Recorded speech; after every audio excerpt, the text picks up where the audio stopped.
गो बेशक आ गया है तुम्हारे पास ये रसूल हक़ लेकर तुम्हारे रब की तरफ से, लिहाजा ईमान ले आओ, तुम बेहतर होगा तुम्हारे लिए। और अगर तुम इनकार करोगे तो बेशक अल्लाह ही का है जो कुछ है ज़मीनों और आसमानों में, और अल्लाह सब कुछ जानने वाला बड़ी हिकमत वाला है। ए अहले किताब, मत मुबालगा करो अपने दीन के मामले में, और मत कहो अल्लाह की शान में मगर वो बात जो सच है। हकीकत ये है कि मसीह ईसा इब्ने मरियम सिर्फ अल्लाह का रसूल और इसका कलमा था जो भेजा था मरियम की तरफ, और रूह थी अल्लाह की तरफ से।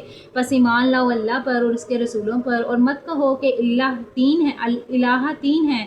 बाज आ जाओ, बेहतर होगा तुम्हारे लिए। हकीकत यह है कि सिर्फ अल्लाह ही माबूद यकता है, पाक है इसकी ज़ात इस ऐब से कि हो इसकी औलाद। इसका ही है जो कुछ आसमानों में है और जो कुछ ज़मीन में है, और काफ़ी है अल्लाह का अहसास। हरगिज़ नहीं बाइसे आर मसीह के लिए ये बात कि हो वो बंदा अल्लाह का, और ना मुकर्रब फरिश्तों के लिए। और जिसने बाइसे आर समझा अल्लाह की बंदगी को तो तकब्बुर किया, तो अनकरीब इकट्ठा करेगा अल्लाह इन्हें अपने पास सबको।